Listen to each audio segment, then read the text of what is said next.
rumors of a Gears of War collection coming to PS5 this August. These games are the only reason I had an Xbox 360. Yeah, dude, I think they're going to just start going all out with that stuff. There's also, you know, the speculation right now that Elder Scrolls 4 Oblivion Remake is set to be announced and released next month, potentially even with a shadow drop.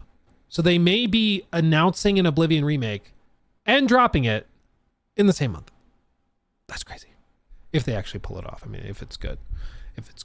Synth Potato says, that's insane. An Elder Scrolls Remake possibly just being shadow dropped has me both excited and concerned. Skyrim is literally one of the biggest games ever. A remake of its prequel should be a massive deal. So I can't tell if this is insane confidence in the product or just putting it out there and being done. I'm not sure either. It could be, yeah, like it is surprising that they wouldn't save it for June, you know, because they're going to have a big Xbox showcase, presumably without much to show. So it could signal that they actually have a lot of stuff to show from like BGS and just Bethesda Softworks in general. But they're going to be releasing like Doom before June. They're releasing, of course, South of Midnight before June. So what do they have for later this year? Fable just got delayed. They have probably a Starfield DLC and PlayStation port. What else do they have? What that's releasing later this year from Xbox? I feel like I'm blanking on like two. Like Fable was the big one expected for the fall. Maybe they are just counting on Call of Duty. Maybe that's the key. Outer Worlds 2, that is true. You're right, Shadow Wolf. They do have Outer Worlds 2 that's expected this year. E-Day, do you think E-Day still hits? When was that? Hold on. Verge's Tom Warren previously reported that Microsoft was targeting a release. Oh no, that was weird. My camera froze like hardcore. I don't know what happened. This says though, The Verge's Tom Warren previously reported that Microsoft was targeting a release in 2025. The report further suggests that E-Day will arrive ahead of Fable, which now does seem true, which at the time of the report, when he said that, was expected to be released between October and December. It's now slipped to 2026. So if that's true, Fable moving definitely opens up the fall. Maybe what they were thinking is, hey, we have to delay Gears of War. It needs a few more months. It's going to go into the fall/winter months. So we've got to delay it a little bit.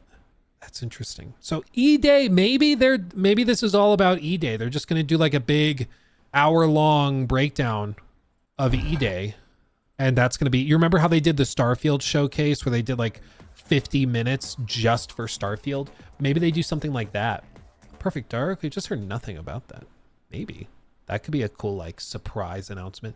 They have the handheld. Well, exactly. That's part of the reason why I'd be surprised if they only have like one game for the rest of the year, especially because seemingly they have the Oblivion Remake.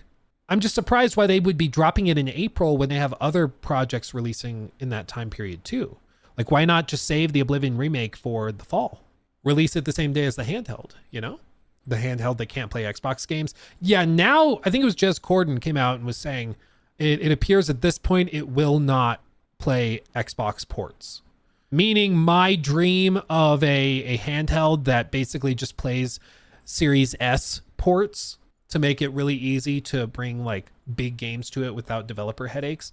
That does not seem to be the case. It seems like it's literally just going to be an ROG Ally with an Xbox logo on it, which maybe there's some other perks to it. Maybe there's some other cool stuff with it. But as of right now, the reports and leaks make it sound kind of like, oh, well, kind of underwhelming. But again, they're just leaks. We don't know.